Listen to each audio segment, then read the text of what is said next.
If you think air pollution doesn't affect you, think again. Nearly 20 million people in the Southeast live with unhealthy air.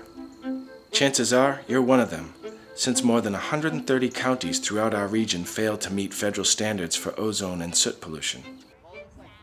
A growing body of evidence links this pollution to serious health impacts, including asthma, heart disease, heart attacks, and increased risk of death from lung cancer. Air pollution is a health problem for everyone, but its effects are particularly profound on children and the elderly. My daughter had a pretty severe asthma attack out of the blue with no allergy, no reason at all, one late summer afternoon. And so it impacted our lives quite severely. She ended up in the hospital for that purpose.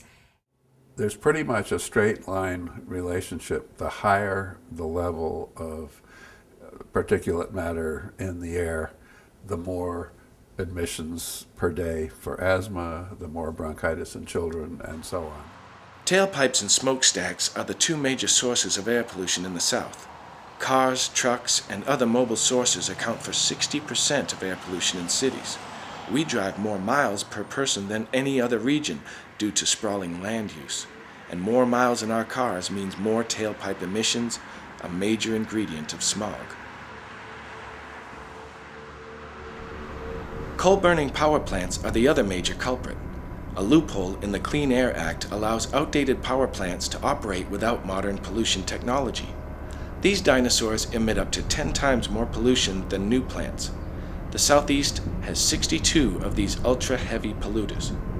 Cleanup technology exists, and it is affordable, but a shift in political will is needed to catalyze the change. The Southern Environmental Law Center is creating opportunities to move the South ahead of weakening federal standards. One way in which the Southern Environmental Law Center has worked to make sure that protections at the state level are maintained or even strengthened was the passage of the North Carolina Clean Smokestacks Act in 2002. SELC joined with the utility representatives, the governor's office, and other environmental and public health groups to pass legislation which required substantial cuts in air pollution from our coal-fired power plants. At the time it was passed, North Carolina's Clean Smokestacks Act was the strongest state-level air pollution law in the country. Atlanta has notorious air quality problems. It averages 40 code orange air pollution warnings every summer. On the worst days, there is a 35% rise in emergency room visits for respiratory-related illness. 11% of children in Atlanta have asthma, almost double the national average. Other fast-growing southern cities are not far behind. For years before SELC brought these lawsuits in the 1990s in Atlanta, Atlanta had failed to meet federal standards for ozone. And SELC's involvement in these lawsuits was really necessitated by years and years of not meeting the standards. And unfortunately, EPA in the state of Georgia weren't taking steps to require Atlanta to clean up its own air. So we had to step in and use litigation as a last resort. The Southern Environmental Law Center gets big results in one area and leverages these results throughout the Southeast. From the successful Atlanta litigation, SELC has now taken its model for dealing with air quality non-attainment issues to other cities in our region.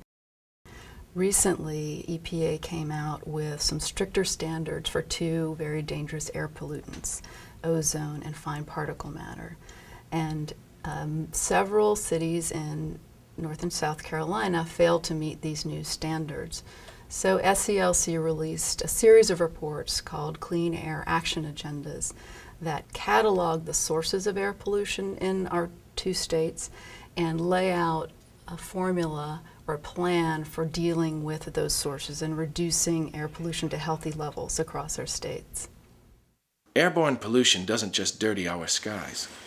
Airborne mercury from power plant smokestacks rains down into rivers and streams where it is converted by bacteria into a highly toxic form called methylmercury, which is then consumed by fish.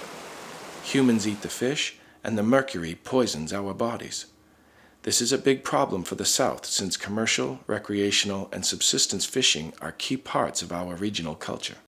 the most vulnerable structure is the brain, and the most vulnerable population is the people with immature brains, primarily the fetus and very young children. Instead of clamping down on this dangerous neurotoxin, the federal government has ignored the advice of its own health experts and adopted weak mercury standards. The Southern Environmental Law Center has the firepower to file key lawsuits when necessary to protect our health and environment.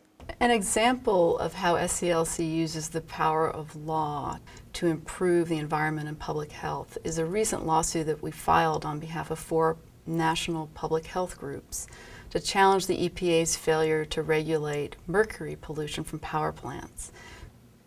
The goal of the litigation is to get 90% reductions in mercury pollution in this country, which is something we can do in 8 years with technology that's available today.